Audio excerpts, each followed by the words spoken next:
आप सब जानते हैं कि जेम्स स्पेस टेलीस्कोप इस वक्त कायनात में काम करने वाली सबसे पावरफुल टेलीस्कोप है। हाल ही में इस टेलीस्कोप ने एक बहुत बड़ा ऑब्जेक्ट डिस्कवर किया है। ये ऑब्जेक्ट क्या है, इसका साइज कितना बड़ा है और इसके साइज का हम पर क्या असर पड़ सकता है, ये सब आप जानोगे आज के इस वीडियो में। तो पूरी वीडियो वॉच कीजिएगा। जेम्स स्पेस टेलीस्कोप ने जिस चीज को डिस्कवर किया है, इसका साइज मिल्की वे गैलेक्सी से 100 गुना ज्यादा बड़ा है। इस चीज का नाम है अल्कायोनियस। ये एक गैलेक्सी है जो कायनात में मौजूद आज तक डिस्कवर होने वाला सबसे बड़ा ऑब्जेक्ट है। अल्कायोनियस एक रेडियो गैलेक्सी है।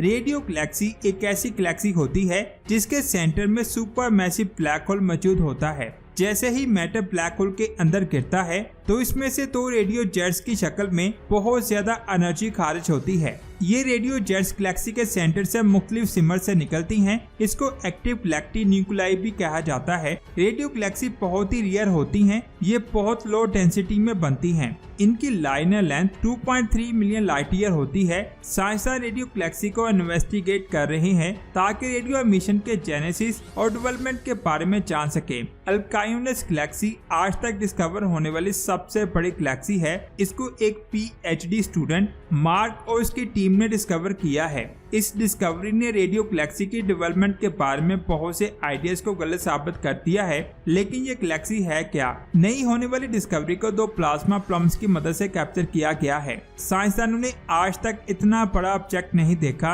अल्कायोनियस गैलेक्सी का साइज क्या है? इसके साइज के बारे में जानने से पहले आप ये जान लें कि साइंसदान इस चीज का साइज मेजर कैसे करते हैं। साइंसदान जमीन से इन चीजों के साइज को एक पर्सपेक्टिव से कैप्चर करते हैं जिसमें वो सिर्फ गैलेक्सी की लेंथ को ही जान सकते हैं। और साइंसदान हमेशा उन चीजों के साइज का लो एस्टिमेट लगाते हैं, लेकिन अल्कायोनियस गैलेक्सी का लो एस्टिमेट ही हैरानकुन हद तक बड़ा है। ये गैलेक्सी 16 मिलियन लाइट ईयर लंबी है। ये साइज इतना बड़ा है कि हमारी गैलेक्सी को 100 बार मिलाएं तो फिर अल्कायोनियस गैलेक्सी का साइज बनेगा। साइंसदान अब तक 1000 रेडियो गैलेक्सी को डिस्कवर कर चुके हैं और उनमें सिर्फ 10 galaxies 10 million light year long है। अल्कायोनियस गैलेक्सी के बारे में दूसरा डेटा लोफर टेलीस्कोप से लिया गया है। इसने गैलेक्सी को 60 से 90 रेजोल्यूशन पर कैप्चर किया है। इस इमेज से साइंसदानों ने रेडियो गैलेक्सी से एक सेंसिटिव डोमेन को इन्वेस्टिगेट किया है। कॉस्मिक डिस्टेंस के लिहाज से अल्कायोनियस गैलेक्सी जमीन से करीब है। इसका जमीन से फासला 3 बिलियन लाइट ईयर है।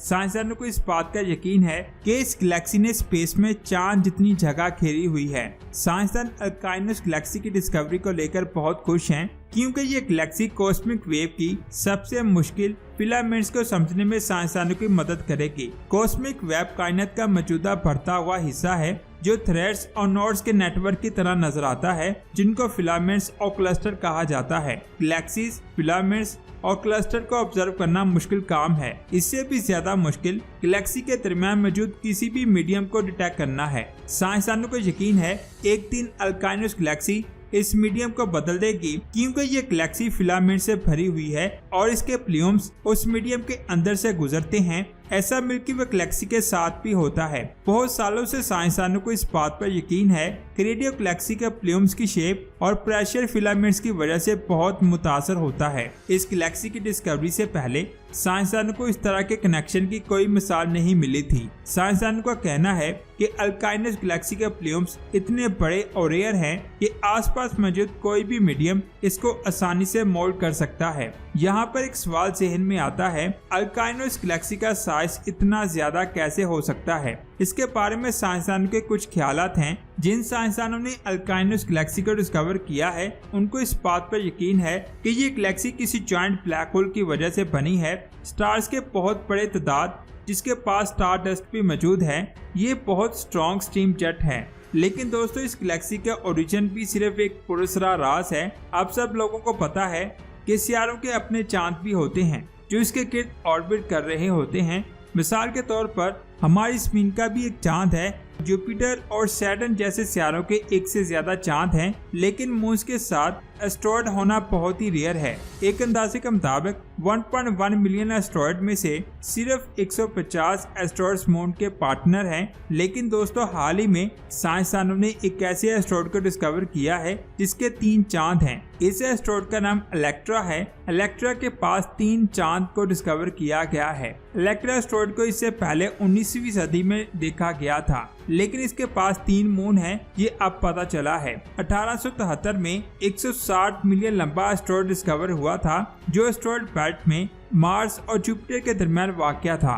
उस एस्टेरॉयड का पहला मून 1 सदी के बाद 2003 में डिस्कवर हुआ और इसका दूसरा मून 2014 में डिस्कवर हुआ। 130 इलेक्ट्रा या इलेक्ट्रा फॉर शॉर्ट ने साइंसदानों को ये समझने में भी मदद दी है कि किस तरह से किसी एस्टेरॉयड के पास मौजूद वीक मून को डिटेक्ट किया जा सकता है। इलेक्ट्रा का जो पहला मून डिस्कवर हुआ था वो इसको 1300 किलोमीटर की दूरी से ऑर्बिट कर रहा था और ये चांद 600 किलोमीटर लंबा था। दूसरा डिस्कवर होने वाला चांद 2 किलोमीटर लंबा है और ये एस्टेरॉयड को 500 किलोमीटर के डिस्टेंस से ऑर्बिट कर रहा है। अब ये तीसरा चांद डिस्कवर हुआ है, वो इन दोनों से साइज में छोटा है। इसका साइज 1.6 किलोमीटर है। इसको ढूंढना साइंसदानों के लिए एक बहुत बड़ा चैलेंज था, क्योंकि ये चांद एस्टेरॉयड से 500 गुना कम रोशन है।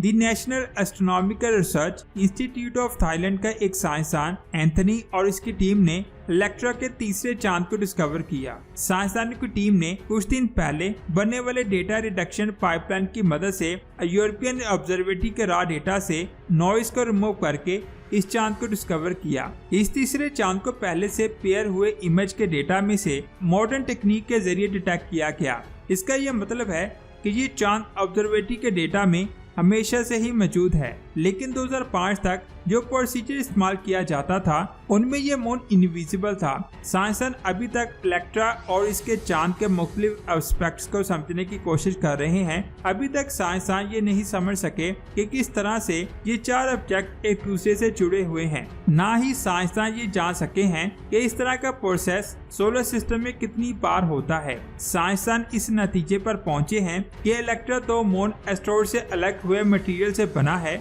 ये ऐसा भी हो सकता है कि ये तीनों मून बिल्कुल उसी तरह बने हों जिस तरह से हमारी जमीन का चांद बना था।